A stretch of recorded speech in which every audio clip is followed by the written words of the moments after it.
Hello नमस्कार, जय हिंद, वंदे मातरम। आप देख रहे हैं जियो न्यूज और हम आपके लिए लेकर आए हैं देश दुनिया की, आपके राज्य शहर की सिलेक्टेड काम की फटाफट बड़ी खबरें। लेकिन उससे पहले यदि आपने हमारे चैनल को सब्सक्राइब नहीं किया है तो चैनल को सब्सक्राइब करके बेल नोटिफिकेशन ऑन करें और इस वीडियो को ज्यादा से ज्यादा लाइक और शेयर करें। बड़ी खबरें देखने से पहले आपके लिए आज का सवाल, सिखों के अंतिम गुरु कौन थे? Option A Guru Govind Singh, option B Guru Tegh Bahadur Singh, option C Guru Nanak Dev ji, option D गुरु गोविंद सिंह जी। इस सवाल का जवाब हमें कमेंट करें और आप किस राज्य और शहर की ज्यादा खबरें देखना चाहते हैं हमें कमेंट करके बताएं ताकि हम आपके राज्य शहर की ज्यादा खबरें दिखा सकें। चलिए अब देखते हैं आज की फटाफट बड़ी खबरें। ममता बनर्जी बोली, लोकतंत्र परमानेंट है, कुर्सी नहीं। शुभेंदु को समझाइश दी। उन्होंने कहा था सत्ता में आए तो मुस्लिम विधायकों को बाहर फेंक देंगे। पश्चिम बंगाल की मुख्यमंत्री ममता बनर्जी ने विधानसभा में भाजपा विधायक शुभेंदु अधिकारी के बयान की निंदा की। उन्होंने कहा कि लोकतंत्र अस्थायी है, कुर्सी नहीं, इसका सम्मान करें।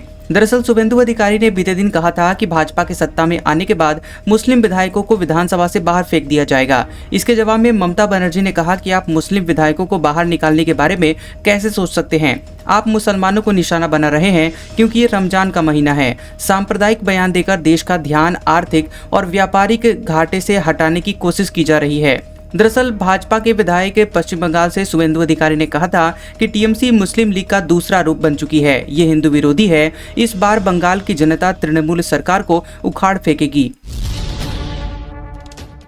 भारत में बिना वैध पासपोर्ट के घुसने पर 5 साल की जेल होगी। लोकसभा में इमिग्रेशन बिल हुआ पेश। जो विदेशी भारत के लिए खतरा, उन्हें एंट्री ही नहीं मिलेगी।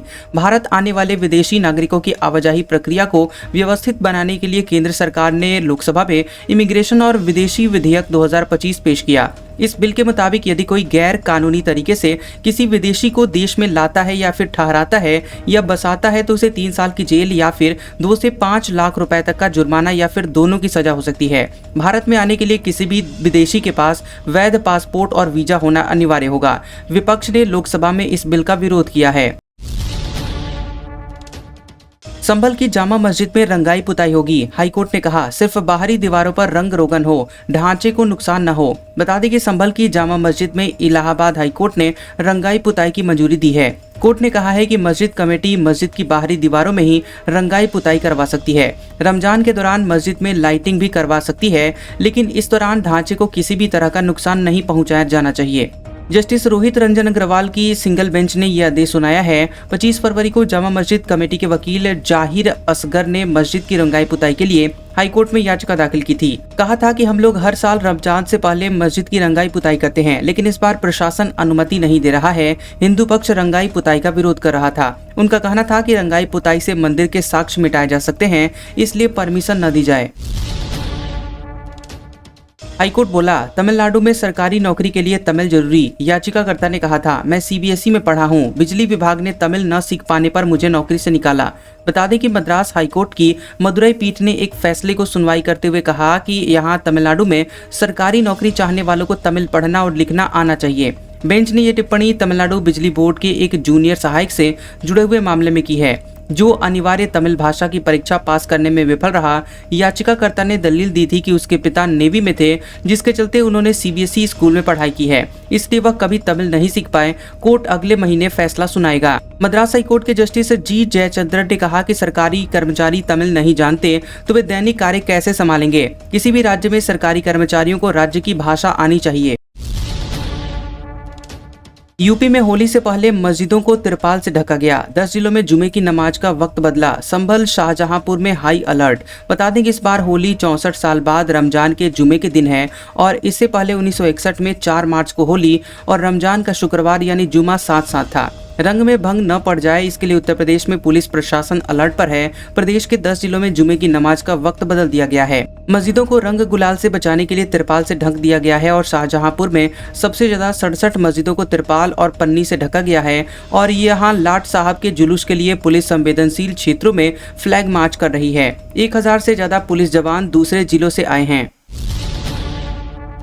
फाइनेंशियल ईयर 2026 में 6.5% की दर से बढ़ेगी भारतीय इकोनॉमी। कैपिटल एक्सपेंडिचर, टैक्स और ब्याज दर में कटौती से ग्रोथ को सपोर्ट। बैंकिंग सेक्टर में स्थिरता रहेगी।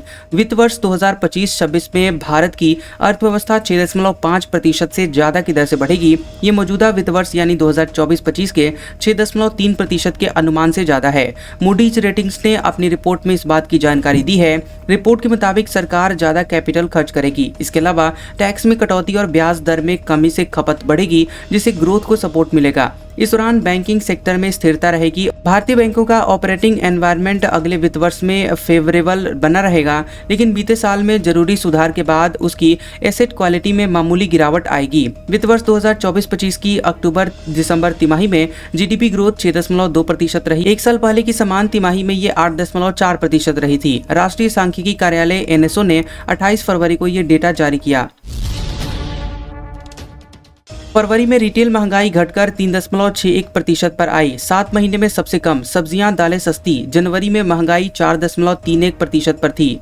दाल और सब्जियां सस्ती होने से फरवरी में रिटेल महंगाई दर घटकर 3.61% पर आ गई है। ये महंगाई का 7 महीने का निचला स्तर है। जुलाई 2024 में महंगाई 3.54% पर थी। वहीं जनवरी 2025 में महंगाई 4.31% थी। सांख्यिकी मंत्रालय ने 12 मार्च को महंगाई के आंकड़े जारी किए हैं। महंगाई के बास्केट में लगभग 50% योगदान खाने पीने की चीजों का होता है और इसकी महंगाई महीने दर महीने आधार पर 5.97% से घटकर 3.75% हो गई है। वहीं ग्रामीण महंगाई 4.59% से घटकर 3.79% और शहरी महंगाई 3.87% से घटकर 3.32% हो गई है।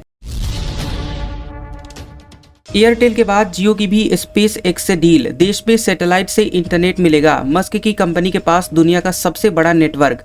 एयरटेल के बाद अब देश में सबसे बड़ी टेलीकॉम सर्विस प्रोवाइडर रिलायंस जियो ने भी इलॉन मस्क की कंपनी स्टारलिंक के साथ सैटेलाइट इंटरनेट प्रोवाइड करने की करार किया है। 11 मार्च को टेलीकॉम कंपनी भारती एयरटेल ने अमेरिकी कंपनी के साथ करार किया था और एयरटेल ने स्टॉक एक्सचेंज फाइलिंग में इसकी जानकारी दी थी। समझौते के तहत स्पेसएक्स और एयरटेल बिजनेस शैक्षणिक संस्थानों, स्वास्थ्य सेवा केंद्रों और दूर दराज के क्षेत्रों में स्टारलिंक सर्विस देने के लिए मिलकर काम करेंगे। एयरटेल के मौजूदा नेटवर्क इंफ्रास्ट्रक्चर में स्टारलिंक टेक्नोलॉजी इंटीग्रेट करने की संभावनाएं तलाशी जाएंगी।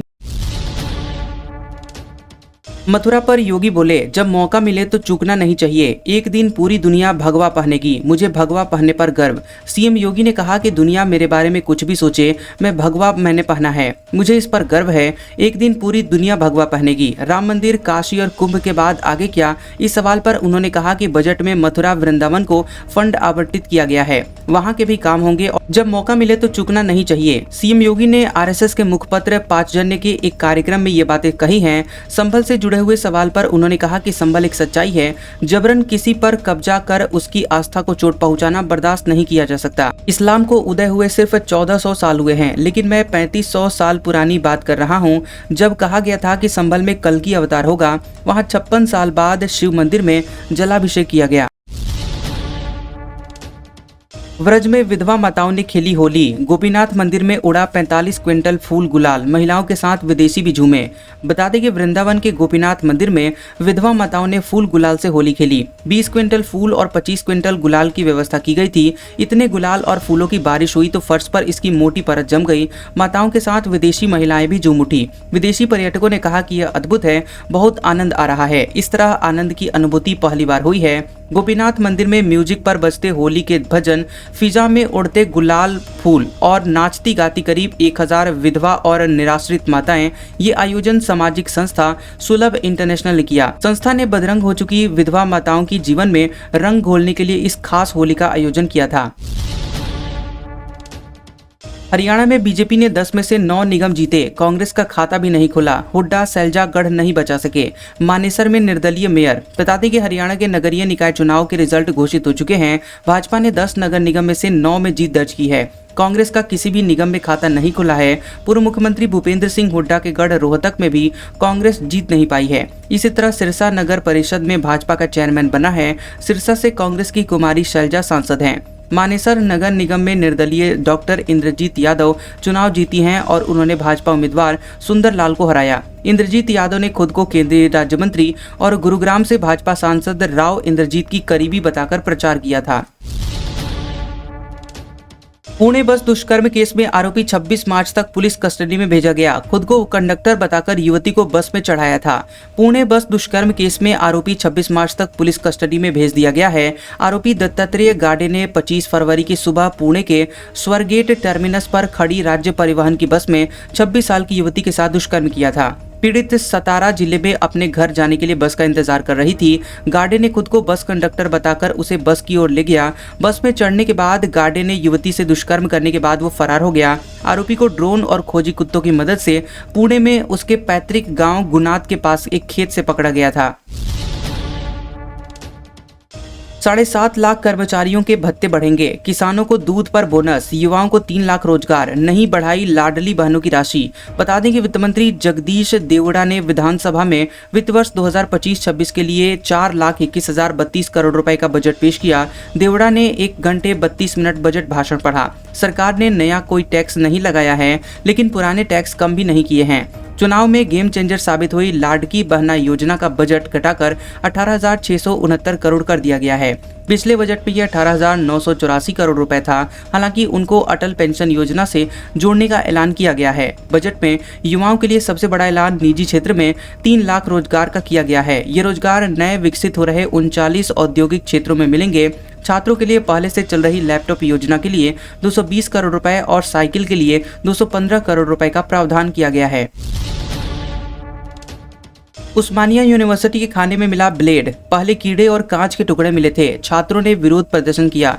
हैदराबाद की उस्मानिया यूनिवर्सिटी के न्यू गोदावरी हॉस्टल के खाने में रेजर ब्लेड मिला है। घटना मंगलवार की रात की है और ब्लेड मिलने के बाद गुस्साए छात्र सब्जी का बर्तन और प्लेट लेकर यूनिवर्सिटी के मेन गेट पर विरोध प्रदर्शन करने लगे। छात्रों ने प्रशासन के खिलाफ नारे लगाए और कहा कि यूनिवर्सिटी उनके जीवन के साथ खिलवाड़ कर रहा है। इसके साथ ही कुलपति प्रोफेसर एम कुमार और चीफ वार्डन समेत विश्वविद्यालय प्राधिकारियों से तत्काल कार्रवाई की मांग की है।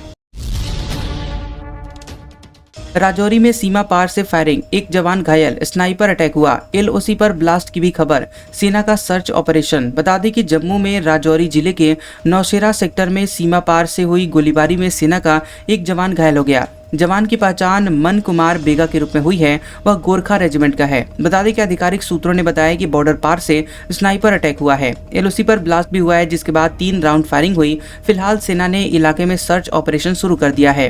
बता दें कि पिछले 20 दिनों में एलओसी पर फायरिंग की ये पहली घटना है। दरअसल 21 फरवरी को भारत और पाकिस्तान की सेनाओं के बीच फ्लैग मीटिंग हुई थी और यह मीटिंग पुंछ सेक्टर के चाकादा बाग एलओसी ट्रेड सेंटर में आयोजित की गई थी, जिसमें दोनों सेनाओं के ब्रिगेडियर रैंक के अधिकारी शामिल हुए थे।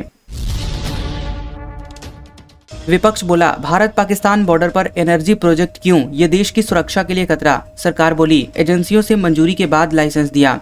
बजट सत्र के तीसरे दिन लोकसभा में देश की सुरक्षा का मुद्दा उठा।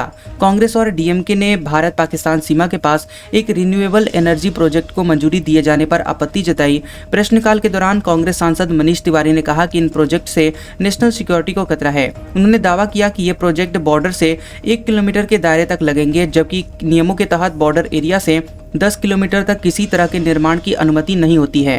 दरअसल गुजरात सरकार ने भारत पाकिस्तान सीमा से 1 किलोमीटर के दायरे में एनर्जी प्रोजेक्ट के लिए अडानी ग्रुप को 25,000 हेक्टेयर जमीन दी है। कांग्रेस सांसद ने सवाल किया कि क्या इस प्रोजेक्ट को कोई छूट दी गई थी। इस पर सरकार ने कहा कि केंद्र, राज्य और संबंधित एजेंसियों से मंजूरी मिलने के बाद किसी भी प्रस्ताव को मंजूरी और लाइसेंस दिए जाते हैं। पिता के बाद अब उदयनिधि बोले, जल्द बच्चे पैदा करें, उनके नाम तमिल में रखें। परिसीमन से उत्तरी राज्यों को फायदा होगा। तमिलनाडु के मुख्यमंत्री एम.के. स्टालिन के बाद अब उनके बेटे उदयनिधि स्टालिन ने राज्य के लोगों से जल्द बच्चे पैदा करने की अपील की है। इसके साथ ही बच्चों के नाम तमिल में रखने को कहा है। उदयनिधि ने कहा कि हमने राज्य की जनसंख्या नियंत्रित की, लेकिन अब हमें इससे समस्या हो रही है।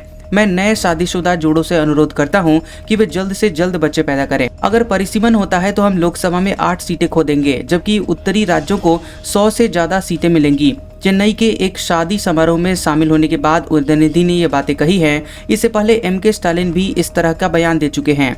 वे 3 मार्च को नागपट्टिनम जिले के पार्टी सेक्रेटरी की वेडिंग एनिवर्सरी में शामिल होने के लिए पहुंचे थे। वहां स्टालिन ने कहा था कि पहले हम कहते थे कि आराम से बच्चे पैदा करो, लेकिन अब हालात बदल गए हैं, इसलिए तुरंत बच्चे पैदा करने की जरूरत है। जेलेंस्की 30 दिन के युद्ध विराम के लिए तैयार। अमेरिका यूक्रेन में 8 घंटे चली बैठक, अब रूस की सहमति का है इंतजार। बता दें कि यूक्रेन वॉर खत्म करने को लेकर अमेरिका और यूक्रेनी अधिकारियों के बीच बैठक हुई। इसके बाद यूक्रेन ने अमेरिका के 30 दिन का युद्ध विराम प्रस्ताव स्वीकार कर लिया है और इसकी पुष्टि यूक्रेन के राष्ट्रपति व्लादिमीर जेलेंस्की ने दी है। बता दें कि यूक्रेनी राष्ट्रपति जेलेंस्की ने कहा कि यह प्रस्ताव एक सकारात्मक कदम है। इसे स्वीकार करने के लिए यूक्रेन पूरी तरह तैयार है। अब अमेरिका की जिम्मेदारी है कि वह रूस को इसके लिए राजी करे। जैसे ही मॉस्को सहमति देगा, युद्ध विराम तत्काल प्रभाव से लागू हो जाएगा। बता दें कि सऊदी अरब के जिद्दाह में हुई बैठक में US secretary of state Marco Rubio और राष्ट्रीय सुरक्षा सलाहकार माइक वॉल्ट्ज ने यूक्रेन से कई समझौतों के प्रस्ताव पर चर्चा की। हालांकि कब्जे वाले एरिया के मुद्दे पर यूक्रेनी अधिकारी किसी भी समझौते के लिए तैयार नहीं दिखाई दिए। मोदी को मॉरिशस का सर्वोच्च सम्मान, राष्ट्रीय दिवस समारोह में शामिल हुए। मॉरिशस का नया संसद भवन बनाने में मदद करेगा भारत। प्रधानमंत्री नरेंद्र मोदी के मॉरिशस दौरे का दूसरा दिन है और ये वे मॉरिशस के 57वें राष्ट्रीय दिवस समारोह में शामिल होने के लिए पहुंचे हैं। पीएम मोदी बतौर मुख्य अतिथि इस समारोह में शामिल हुए। मॉरिशस को 12 मार्च 1968 को ब्रिटिश से आज़ादी मिली थी। ये राष्ट्रमंडल के तहत 1992 में गणतंत्र बना। भारतीय मूल के सर शिव सागर रामगुलाम की अगुवाई में मॉरिशस को आज़ादी मिली थी और इस दिन को मॉरिशस राष्ट्रीय दिवस के तौर पर मनाता है। पाकिस्तानी ट्रेन हाईजैक का वीडियो सामने आया। बलूच लड़ाकों ने पहाड़ी इलाके में ट्रेन को घेरा, इंजन उड़ाया, 450 लोगों को बंधक बनाया। बता दें कि पाकिस्तान के बलूच प्रांत में पैसेंजर ट्रेन को हाईजैक करने का वीडियो सामने आया है। बलूच लिबरेशन आर्मी यानी BLA के नाम से इसे जारी किया गया है। हालांकि BLA ने इसकी पुष्टि नहीं की है। वीडियो में पहाड़ों के बीच से गुजरती हुई ट्रेन में विस्फोट होता दिख रहा है। इंजन से काले धुएं का गुब्बार भी निकलता हुआ नजर आया। वीडियो में आगे लड़ाके पैसेंजर्स को बंधक बनाए दिख रहे हैं। BLA ने बलूचिस्तान के बोलान जिले के माशकाफ इलाके में गुडालार और पीरू कुनरी के बीच मंगलवार की दोपहर 1 बजे इस हमले को अंजाम दिया था।